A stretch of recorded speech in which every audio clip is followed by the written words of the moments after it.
Akhirnya mereka merancang algoritma sedemikian rupa, ekosistem sedemikian rupa sehingga manusia terperangkap saat ini. Itu Mobile Legends tuh bahaya banget. Nah makanya gue juga barusan bulan lalu itu gue delete Mobile Legends, gue nikmatin efeknya kayak gimana, gue bakal share di berikutnya. TikTok China itu berbeda dengan TikTok di Indonesia. TikTok Indonesia tuh orang joget-joget gak jelas gitu. Tapi Douyin di China itu menampilkan orang-orang yang berprestasi.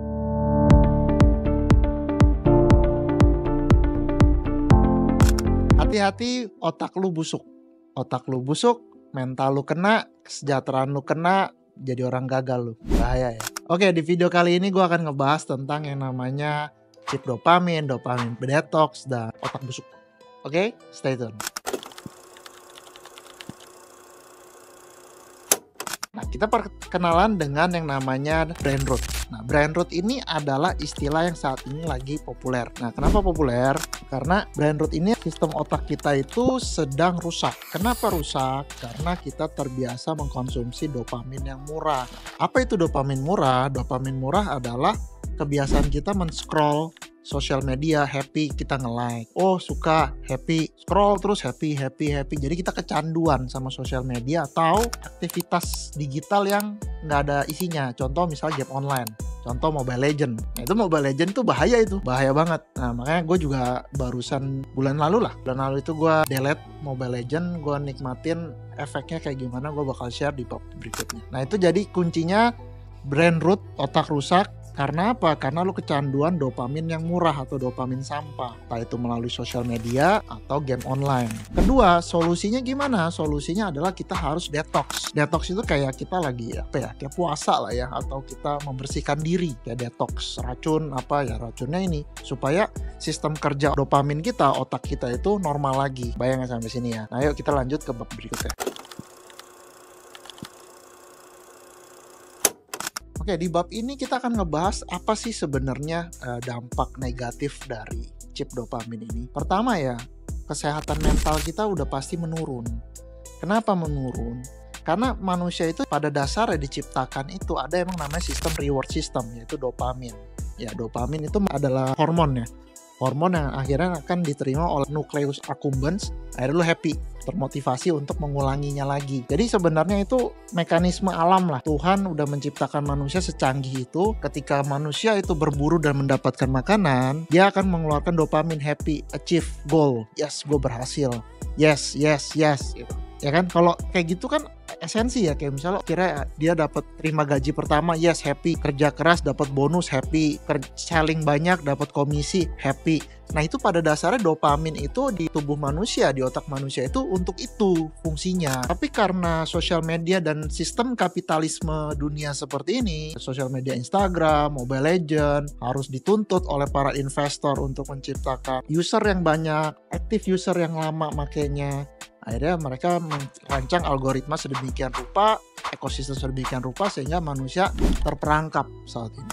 Nah, kalau gue jujur untuk masalah sosial media kayak TikTok udah gue nggak pernah buka, udah lama sekali. Gue cuma kalau ada video gue upload. Terus kalau Instagram itu ya gue ada buka lah. Nggak lama, tapi bisa dicek di screen time-nya itu paling sehari itu 1 jam. Tempat yang paling lama itu kemarin adalah Mobile Legends. Lama banget, bisa jam-jaman, bisa 4 jam, 6 jam per hari. Wah, ini gila nih. Akhirnya gue mutusin gue delete. Ya itulah, karena bahaya, karena 4 jam, 6 jam harusnya gue bisa bikin banyak hal gitu. Banyak rancangan bisnis baru atau konten baru yang bisa gue ciptakan. Akhirnya habis sia-sia untuk Mobile Legends, dapet duit juga kagak. Beda hal ya kalau misalnya lu streamer, lu pro player, it's okay lah untuk di sana. Jadi itulah konsumsi digital seperti ini. Jadi bukan karena lu salah juga, karena emang ekosistemnya seperti itu. Dunia kapitalisme ini ya seperti ini. Jadi harus pintar-pintar lu ngerem diri. Oke, paham ya? Ya kita lanjut ke bab berikutnya.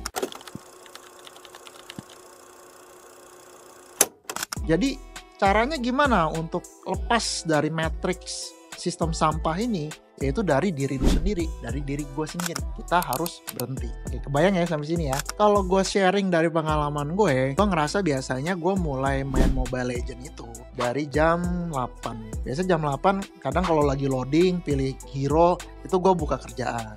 Ngetik, mulai play, main. Nggak berasa satu game aja itu bisa 15 sampai 25 menit kadang. Nah, ketika 25 menit malah bisa kalah. Nah, itu bikin bete juga kan sebenarnya. Main akhirnya sampai tahu-tahu jam 1. Dan gue liat laptop gue, kerjaan gue belum ngapa-ngapain. Jadi gue ngerasa anjing, gue gak produktif banget. Ini gue ngerjain sampah gitu. Akhirnya gue mutusin delete. Gue delete aja lah, bodo amat. Delete. Awal-awal sempet bingung, uring-uringan. Harusnya jam segini itu gue udah main gitu kan, dapat dopamin, happy, bahkan ada adrenalin juga, main seru. Akhirnya bingung mau ngapain ya. Udah akhirnya ngerjain konten untuk satu perusahaan gue, software house. Itu dalam waktu 1 jam gue bisa dapetin 8 script konten yang cukup deep gitu loh. 1 jam 8. Gue main game itu mungkin 3 game gak jelas, cuma dapet happy bentar, nggak dapat duit. Dengan konten gue bikin ya kira-kira kemungkinan besar ada klien yang bisa order software atau AI ke Teknova, ke perusahaan software gue. Bayangin sampai sini ya, pentingnya itu. Jadi sekarang gue akan larikan dopamin gue ini untuk semua hal yang produktif. Caranya gimana untuk keluar dari lingkaran setan ini? Kalau saran dari gue, simple, delete. Kalau misalnya lu emang kecanduan sosial media Instagram dan lu tidak menghasilkan uang dari Instagram, delete. Buat apa? Lu nggak menghasilkan uang dari TikTok, delete. Lu nggak mendapatkan apa-apa dari YouTube, delete. Sesimpel itu aja. Lu harus berani. Nah, yang kedua, caranya, kita kan delete nih. Ketika delete kan berarti kosong.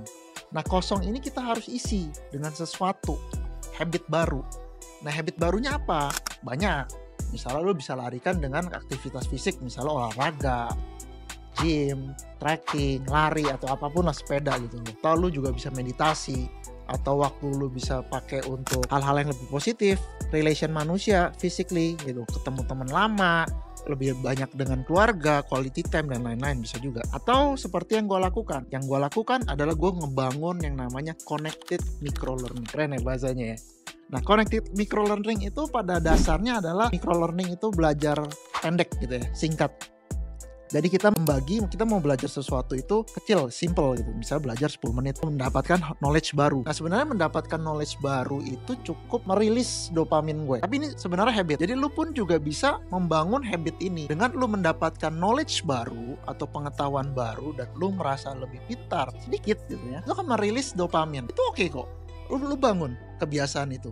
Oke, dopamin gue akan keluar ketika gue mendapatkan knowledge baru. Atau dopamin gue keluar ketika gue mendapatkan income lebih gede, komisi lebih besar. Atau lu misalnya content creator, ya lu jangan terlalu banyak konsumsi konten karena lu produsen. Jadi misalnya dopaminnya adalah gue akan mendapatkan ketika gue harus dapat sekian gitu. Fokusnya ke sana, jangan ke view. Itu juga kadang bahaya nantinya. Sampai sini kebayang ya, sampai situ ya. Jadi kita bisa alihkan, kalau gue alihkan dengan connected micro learning. Nah, connected micro learning adalah bagaimana kita memecah sebuah knowledge besar. Misalnya gue lagi mau belajar tentang AI gitu ya. Tentang AI itu gue pecah. Gue pakai AI juga untuk bantu gue. Tolong pecahin segala macam.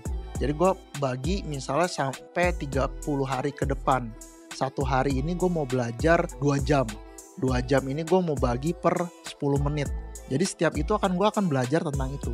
Kebayang ya sampai sini ya. Pakai AI aja untuk merancang kurikulumnya. Lebih detailnya nanti gue akan share di video berikutnya tentang perjalanan gue bagaimana connected micro learning. Karena ini korelasinya erat dengan yang menjadi sport generalis. Jadikan rasa ingin tahu lu itu yang besar adalah dopamin release. Seru ya, asik ya.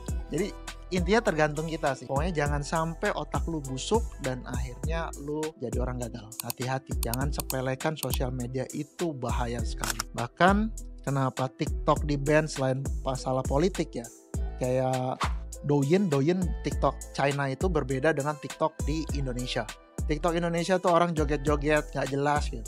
Tapi Douyin di China itu menampilkan orang-orang yang berprestasi, dapat menang olimpiade fisika, matematika, menemukan ini, sukses itu, bla bla bla. Karena dia otoriter ya, karena pemerintahnya itu otoritarian, jadi gampang. Pemerintah, oh ini nggak bagus, gue harus menciptakan sesuatu yang positif untuk rakyat gue.